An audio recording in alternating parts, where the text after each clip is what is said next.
In the name of Allah, the most gracious, the most merciful, permission to fight is given to those who are fought against because they have been wronged, and surely Allah is able to give them victory.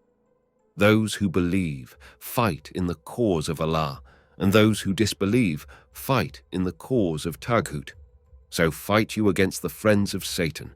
Ever feeble is indeed the plot of Satan. Some American writers have published articles under the title, "On What Basis Are We Fighting?"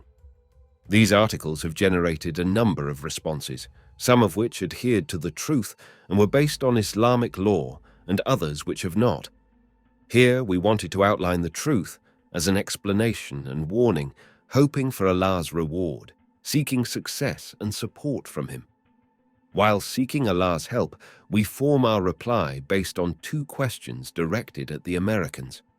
Why are we fighting and opposing you?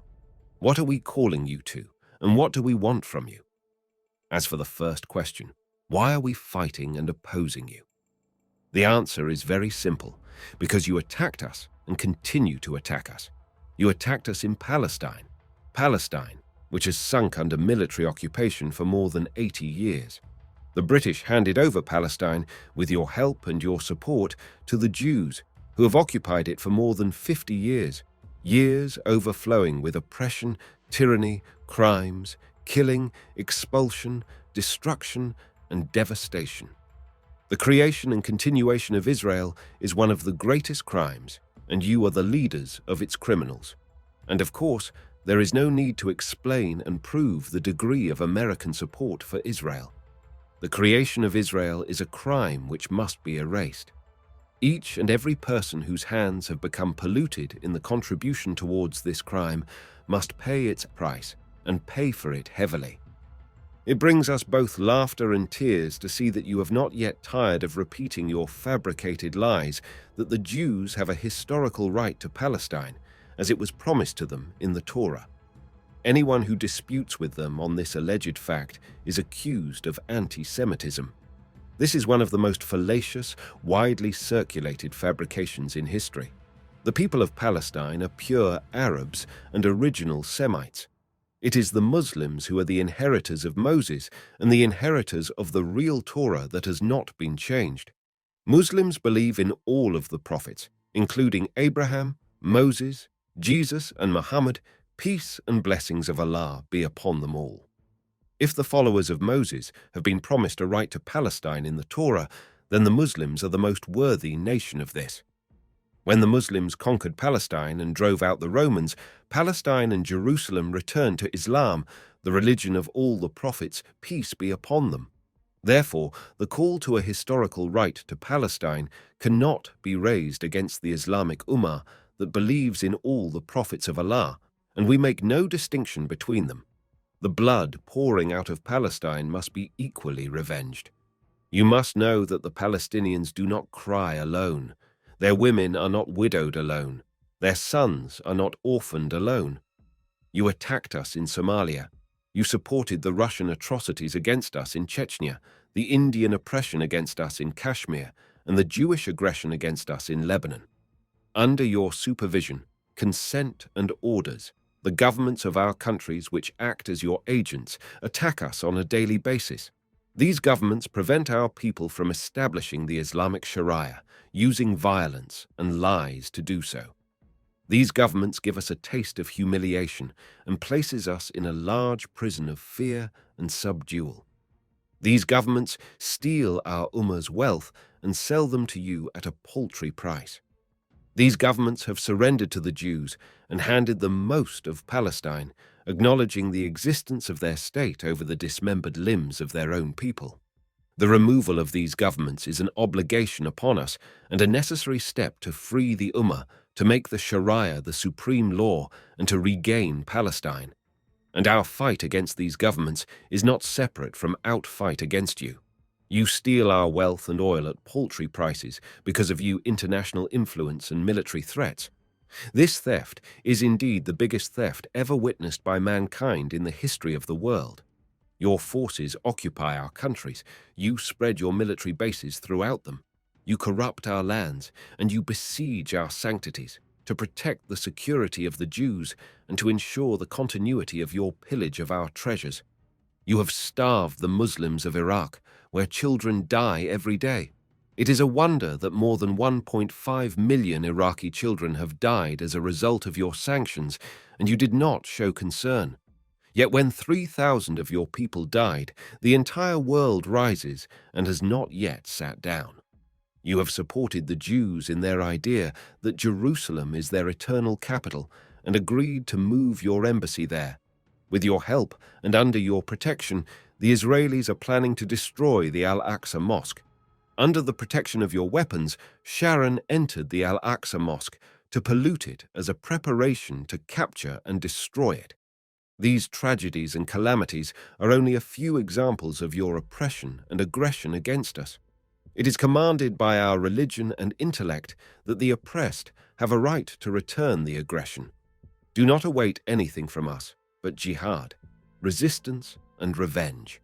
Is it in any way rational to expect that after America has attacked us for more than half a century, that we will then leave her to live in security and peace? You may then dispute that all the above does not justify aggression against civilians for crimes they did not commit and offenses in which they did not partake. This argument contradicts your continuous repetition that America is the land of freedom and its leaders in this world.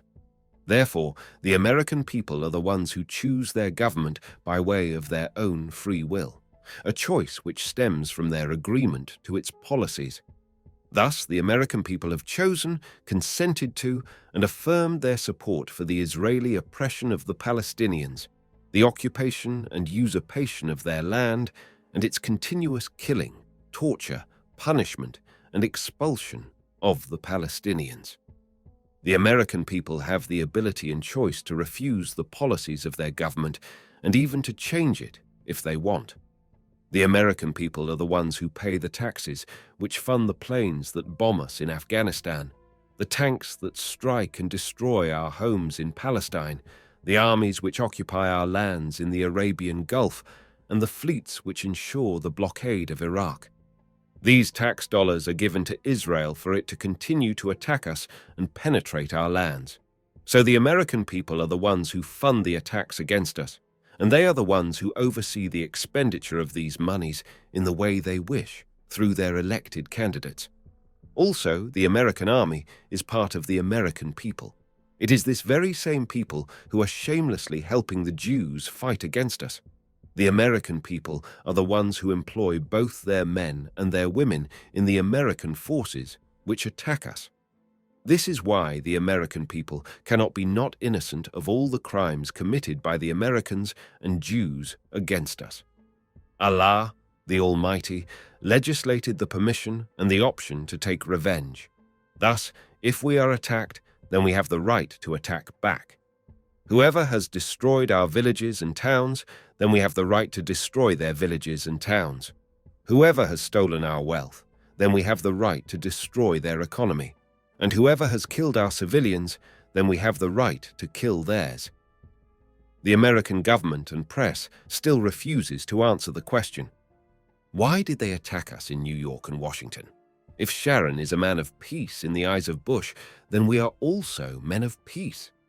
America does not understand the language of manners and principles, so we are addressing it using the language it understands. As for the second question that we want to answer, what are we calling you to, and what do we want from you? The first thing that we are calling you to is Islam, the religion of the unification of God, of freedom from associating partners with Him and rejection of this, of complete love of Him, the exalted, of complete submission to His laws, and of the discarding of all the opinions, orders, theories, and religions which contradict with the religion He sent down to His prophet Muhammad. Islam is the religion of all the prophets and makes no distinction between them. Peace be upon them all. It is to this religion that we call you, the seal of all the previous religions. It is the religion of unification of God, sincerity, the best of manners, righteousness, mercy, honor, purity, and piety. It is the religion of showing kindness to others, establishing justice between them, granting them their rights, and defending the oppressed and the persecuted. It is the religion of enjoining the good and forbidding the evil with the hand, tongue, and heart.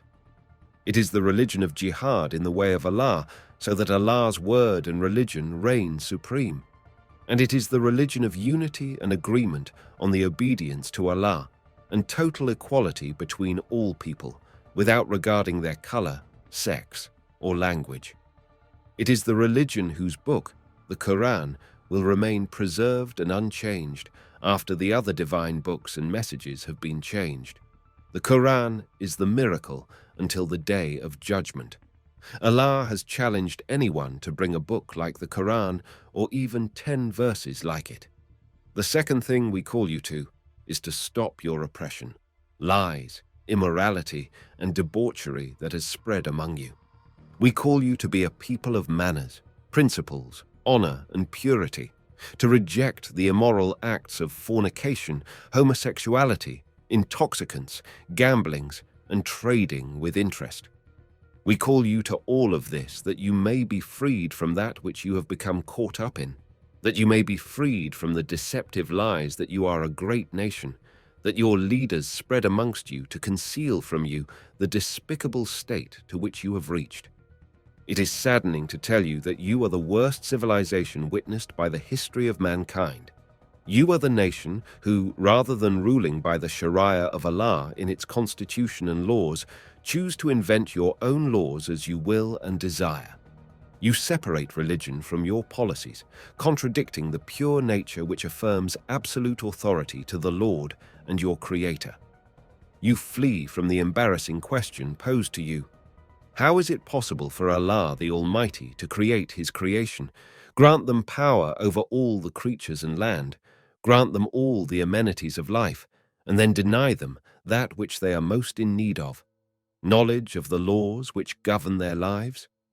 You are the nation that permits usury, which has been forbidden by all the religions, yet you build your economy and investments on usury.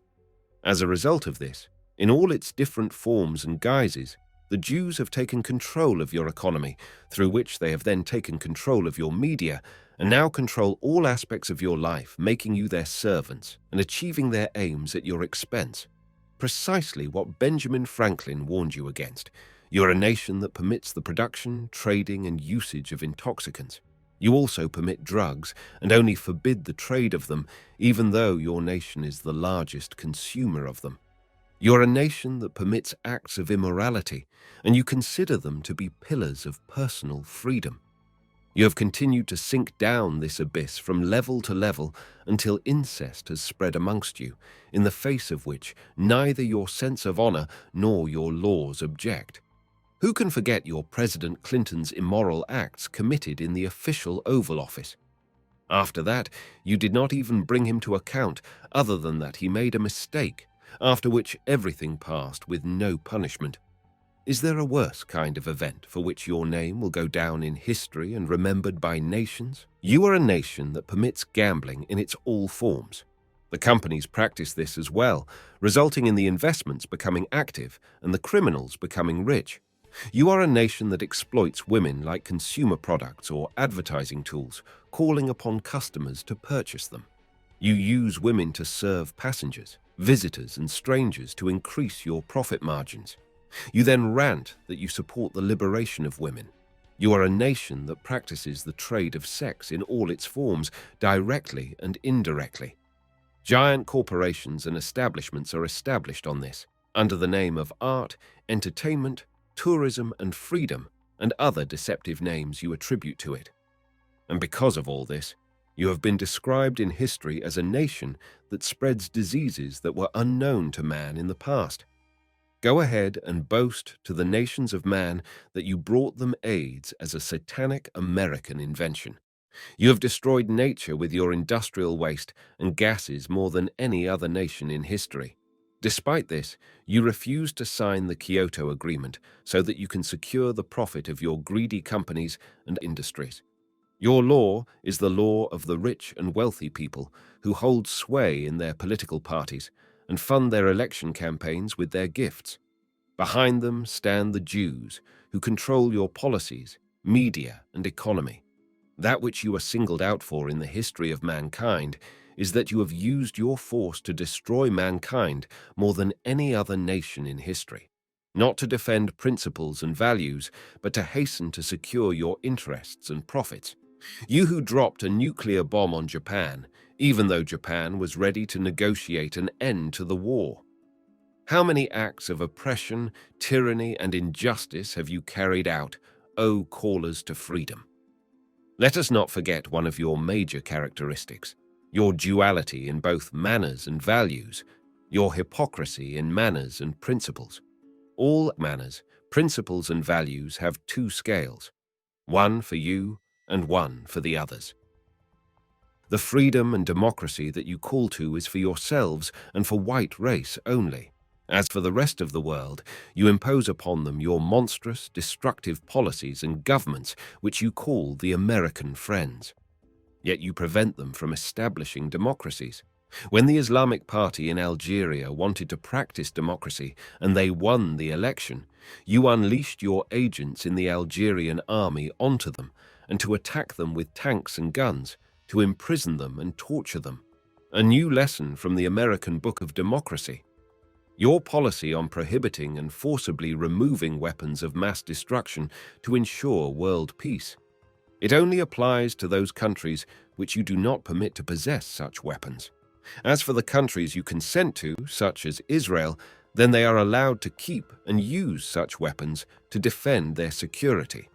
Anyone else who you suspect might be manufacturing or keeping these kinds of weapons, you call them criminals and you take military action against them. You are the last ones to respect the resolutions and policies of international law, yet you claim to want to selectively punish anyone else who does the same. Israel has for more than 50 years been pushing UN resolutions and rules against the wall with the full support of America. As for the war criminals which you censure and form criminal courts for, you shamelessly ask that your own are granted immunity. However, history will not forget the war crimes that you committed against the Muslims and the rest of the world. Those you have killed in Japan, Afghanistan, Somalia, Lebanon, and Iraq will remain a shame that you will never be able to escape.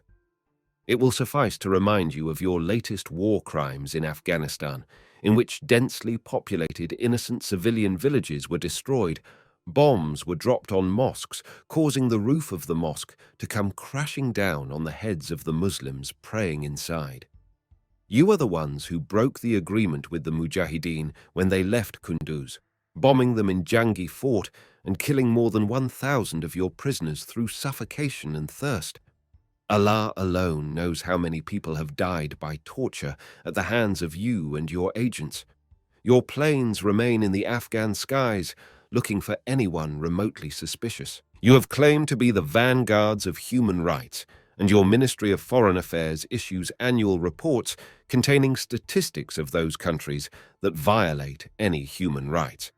However, all these things vanished when the Mujahideen hit you, and you then implemented the methods of the same documented governments that you used to curse. In America, you captured thousands the Muslims and Arabs, took them into custody with neither reason, court trial, nor even disclosing their names. You issued newer, harsher laws. What happens in Guantanamo is a historical embarrassment to America and its values, and it screams into your faces. You hypocrites, what is the value of your signature on any agreement or treaty? What we call you to, thirdly, is to take an honest stance with yourselves, and I doubt you will do so, to discover that you are a nation without principles or manners, and that the values and principles to you are something which you merely demand from others, not that which you yourself must adhere to. We also advise you to stop supporting Israel and to end your support of the Indians in Kashmir, the Russians against the Chechens, and to also cease supporting the Manila government against the Muslims in southern Philippines. We also advise you to pack your luggage and get out of our lands. We desire for your goodness, guidance, and righteousness, so do not force us to send you back as cargo in coffins. Sixthly, we call upon you to end your support of the corrupt leaders in our countries. Do not interfere in our politics and method of education. Leave us alone, or else expect us in New York and Washington. We also call you to deal with us and interact with us on the basis of mutual interests and benefits, rather than the policies of subdual, theft, and occupation, and not to continue your policy of supporting the Jews, because this will result in more disasters for you. If you fail to respond to all these conditions, then prepare for fight with the Islamic nation, the nation of monotheism that puts complete trust on Allah and fears none other than Him. The nation which is addressed by its Quran with the words, "Do you fear them?" Allah has more right that you should fear Him if you are believers. Fight against them so that Allah will punish them by your hands and disgrace them and give you victory over them and heal the breasts of believing people and remove the anger of their hearts. Allah accepts the repentance of whom He wills. Allah is all-knowing, all-wise. The nation of honor and respect, but honor, power, and glory belong to Allah and to His messenger and to the believers. So do not become weak, nor be sad, and you will be superior if you are indeed believers. The nation of martyrdom, the nation that desires death more than you desire life. Think not of those who are killed in the way of Allah as dead. Nay, they are alive with their Lord, and they are being provided for. They rejoice in what Allah has bestowed upon them from His bounty, and rejoice for the sake of those who have not yet joined them, but are left behind, that on them no fear shall come, nor shall they grieve. They rejoice in a grace and a bounty from Allah, and that Allah will not waste the reward of the believers. The nation of victory and success that Allah has promised. It is He who has sent His messenger with guidance and the religion of truth to make it victorious over all other religions, even though the polytheists hate it. Allah has decreed that verily it is I and my messengers who shall be victorious. Verily, Allah is all-powerful, almighty. The Islamic nation that was able to dismiss and destroy the previous evil empires like yourself, the nation that rejects your attacks, wishes to remove your evils, and is prepared to fight you. You are well aware that the Islamic nation, from the very core of its soul, despises your haughtiness and arrogance. If the Americans refuse to listen to our advice and the goodness, guidance, and righteousness that we call them to, then be aware that you will lose this crusade Bush began, just like the other previous crusades in which you were humiliated by the hands of the Mujahideen, fleeing to your home in great silence and disgrace. If the Americans do not respond, then their fate will be that of the Soviets who fled from Afghanistan to deal with their military defeat, political breakup, ideological downfall, and economic bankruptcy. This is our message to the Americans as an answer to theirs. Do they now know why we fight them, and over which form of ignorance, by the permission of Allah, we shall be victorious?